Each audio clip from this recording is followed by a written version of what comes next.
Hey, good morning, family. This is Coach D, Saba Diamond, coming at you. I want to, first of all, drop some things on you guys because these are kind of like conversations that are coming up as I'm dealing with clients and loved ones. You know, people call me all the time in the face of dilemmas and when they're trying to figure out another, something else to do in their life to overcome a certain challenge. And I'm happy to provide them with information. But a lot of times, kind of what's going on is some things are kind of like common sense to me. But as we know, common sense ain't so common, right?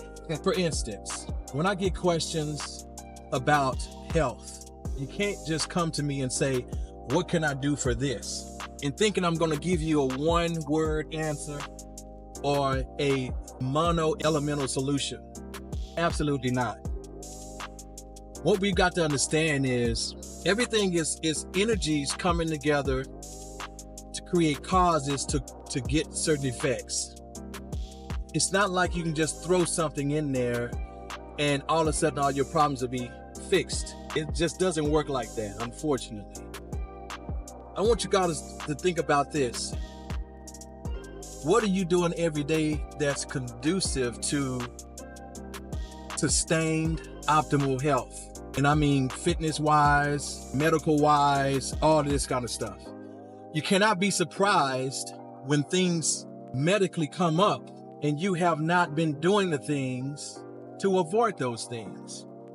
And it's not that you do things to avoid, but you do things to maintain good health, not to avoid disease.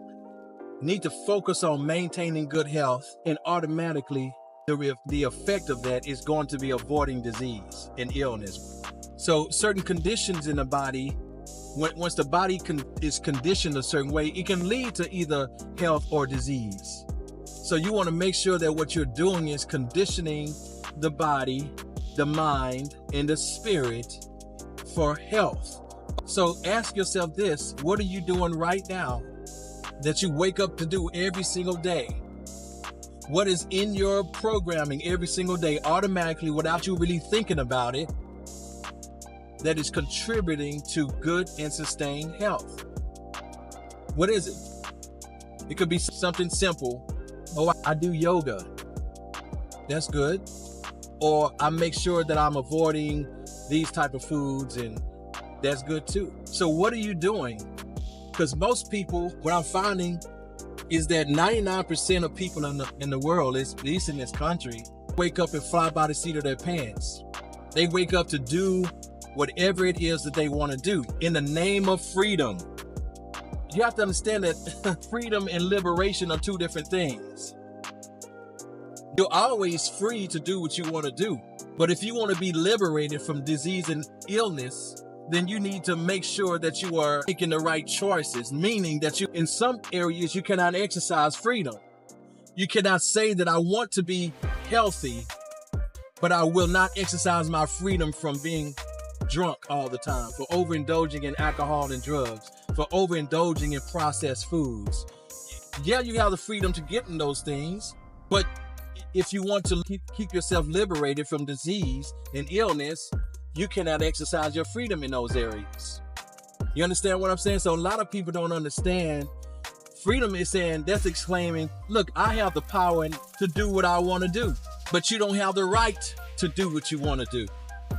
The only thing that not gives you that right is if you have your own morals and stuff in place, your own goals in place, if you have true intentions in place, then it will set you up for you to understand what you have the right to do and what you don't have the right to do. That is still under your discretion. But all I'm saying is understand that whatever you're getting in life is what you have deemed yourself worthy of. And what makes you worthy of something is going to be based on your character, which is going to dictate your behavior. Okay, and that goes for everything. When it comes to our relationships, marriages, a marriage is way before you go through a ceremony. A marriage is an automatic agreement between two people. When they've decided to come together and to indulge in one life, even before they do the ceremony and get a piece of paper, they are married. That's what marriage is. Everything else is just to notify the world. You've already done it before God when you have made the decision with this person. So in other words, in the presence of spirit, you spiritually decided, I'm going to merge my life with this person's life, and we're going to create a life with each other. You're doing that before spirit at that point. You made a spiritual decision at that point. That's what doing it before God is.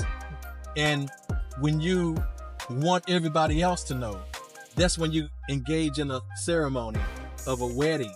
When you do that, you're actually bringing the community in on it. So it's no longer just your business. This is from the African sense. In this American culture, which is an extension of a European culture, marriage was not about involving the community. Marriage was a business agreement. And so that's why when you get married here in this sense, there's a bunch of paperwork. You're legally bounded to that person, not spiritually, not emotionally, not mentally. That's why they don't focus on that, on those aspects of it.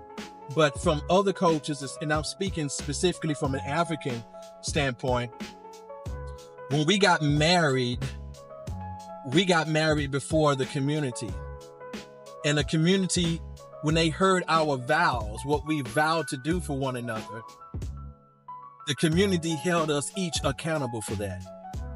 The community made sure that there was no divorce, that you move forward in marriage. But you made a covenant with this other person. Okay? You made a covenant. And then to whatever family comes out of that, you made a covenant. You know, so to provide, to protect as a man, and to nourish and nurture as a woman, you have to have the character that aligns with that covenant. You can't be a drunkard and maintain a good marriage. The character of a drunkard is not going to maintain a good marriage. You can't wake up and fly by the seat of your pants and think you're going to keep a good marriage. You have to be intentional every single day.